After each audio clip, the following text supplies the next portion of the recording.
Hey, and welcome to week number 2 of our winter critical thinking course. And I hope you had a good first week. I know it was crazy trying to get adjusted to a new course, especially one starting at a different time. But congratulations, one down. And good news is only 4 to go. So this class does fly by fast, as you can see.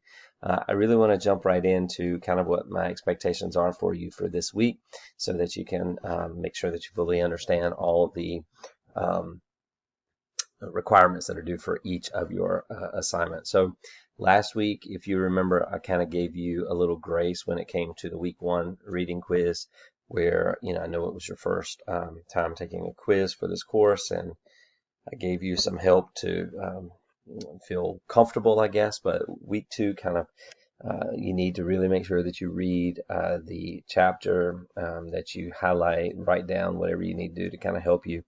Also, go ahead and prepare for the other assignments that are also due this week. And the week 2 is a video blog. And a video blog is a discussion forum just like any other, except it's done a little bit different because I like to know who's in the class. Some of you I've had before, and I know you through that realm, but then there's some that I haven't had the chance to get to know you. And I always like to put a face behind a name. And this behind the computer is difficult. So for this assignment, what you're going to do is you're going to create what's known as a video blog.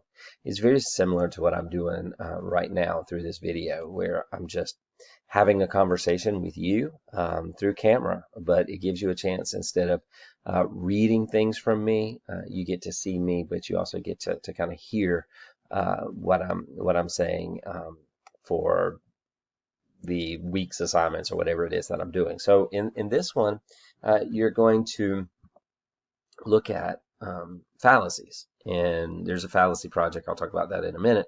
But you're going to find one example of a logical fallacy that is in the media today or popular culture or whatever it is.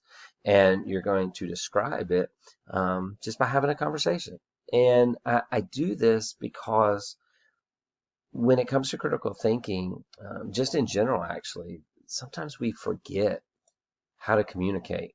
We spend so much time nowadays communicating with people through text, social media, through emails, that we forget the importance of one-to-one verbal communication. So this is an opportunity for us to practice how to construct an argument using our voice rather than the written word. So if you go down to Harmonize, if you come right down here, it says create a post.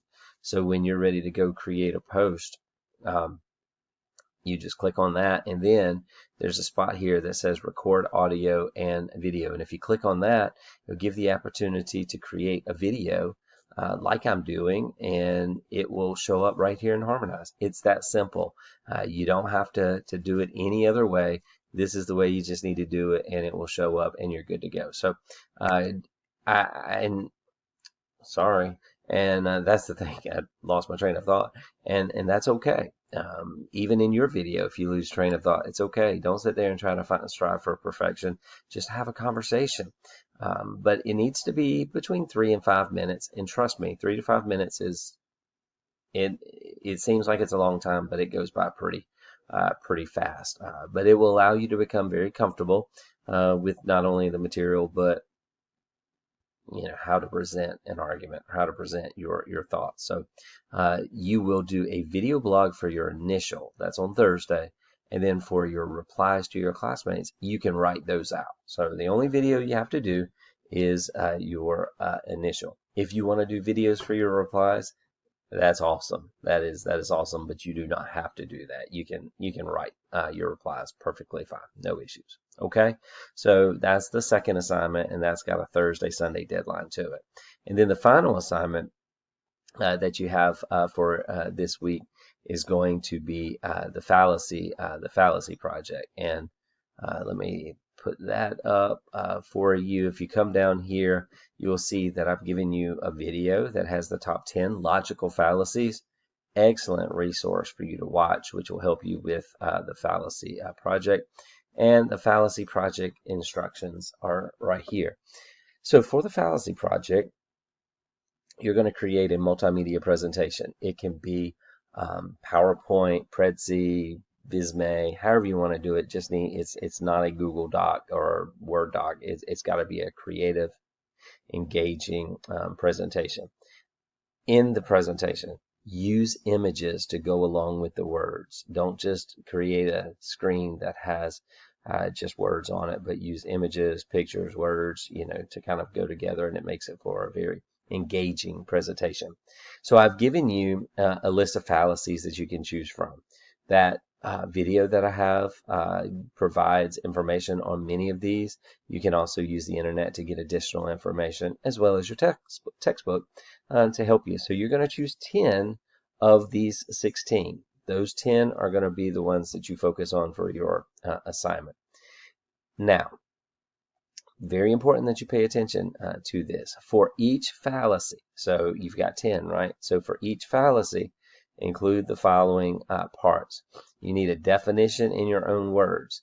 Not the definition of a text or definition of a book, but what's the definition to you? Okay? So just give me 2 complete sentence definition. What is it? Then you want to give a description of a real life example of this fallacy. This is kind of where you start thinking about, is it a picture? Is it a video? Is it an advertisement? What is it? And just give me a 50-word description on what it's about. Make sure that what you do is,